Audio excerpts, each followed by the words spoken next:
Assalamualaikum warahmatullahi wabarakatuh. Perkenalkan, nama saya Rin Makpal dari kelas Pendidikan Teknik Mesin kelas A. Baiklah, materi yang saya akan bawakan adalah kebijakan PTK atau Pendidikan Teknologi Kejuruan di Indonesia.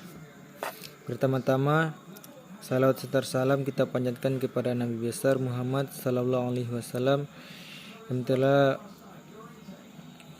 yang telah memberikan kita adalah jalan kebenaran atas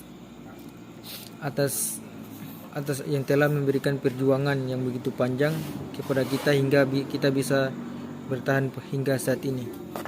Baiklah, langsung saja materi yang akan saya bawakan adalah pertama adalah kebijakan pendidikan teknologi dan kejuruan.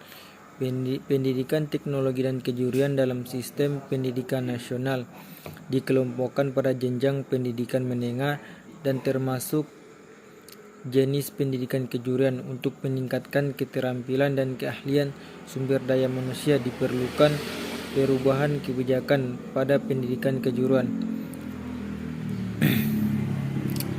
Dalam Kamus Besar Bahasa Indonesia, kebijakan diartikan sebagai rangkaian konsep dan asas yang menjadi garis besar dan dasar rencana dalam pelaksanaan suatu pekerjaan, kepemimpinan dan cara bertindak, pernyataan serta cita, tujuan, prinsip dan garis pedoman untuk manajemen dalam usaha mencapai sasaran.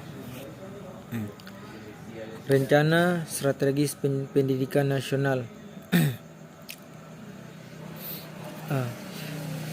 Pemerataan akses dan peningkatan mutu pendidikan akan membuat warga negara Indonesia memiliki kecakapan hidup, life skill, sehingga mendorong tegaknya pembangunan manusia seutuhnya serta masyarakat madani dan modern yang dijiwai oleh nilai-nilai Pancasila sebagaimana yang telah diamanatkan pada Undang-Undang Nomor 20 Tahun 2003 tentang Sistem Pendidikan Nasional.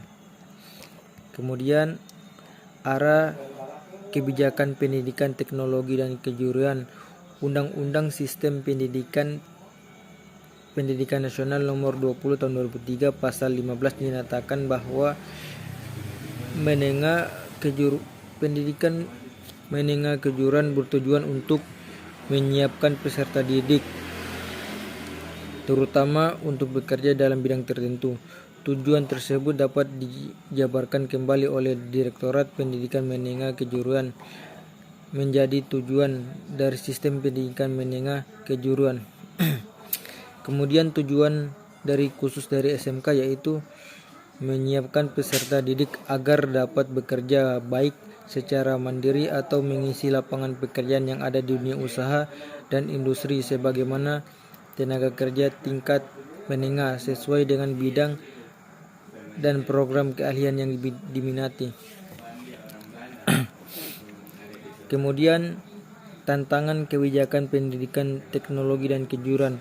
Bangsa Indonesia di masa depan tidak mungkin dapat terhindar dari era globalisasi yang ditandai adanya pasar bebas dan menitisnya batas antar negara.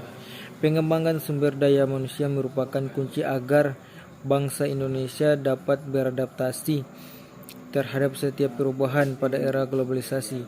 Pendidikan memiliki peran penting bagi suatu bangsa agar dapat menyiapkan masa depan dan sanggup bersaing dengan bangsa lain. Dunia pendidikan dituntut mampu memberikan respon secara cermat terhadap perubahan-perubahan yang akan dan sedang berlangsung di masyarakat. Kemudian kesimpulan, pendidikan dan teknologi kejuruan dalam sistem pendidikan nasional dikelompokkan pada jenjang pendidikan menengah dan termasuk jenis pendidikan kejuruan. Untuk meningkatkan keterampilan dan keahlian sumber daya manusia diperlukan perubahan kebijakan pada pendidikan kejuruan. Sebelum membahas lebih lanjut tentang kebijakan-kebijakan dalam pendidikan teknologi dan kejuruan, pengertian kebijakan perlu dipahami lebih dahulu. Kebijakan secara etimologis berasal dari bahasa Inggris policy, namun banyak orang berpandangan bahwa istilah kebijakan disejajarkan dengan kebijaksanaan, wisdom. Istilah kebijakan umumnya diterapkan pada pemerintahan, organisasi dan kelompok sektor swasta serta individu.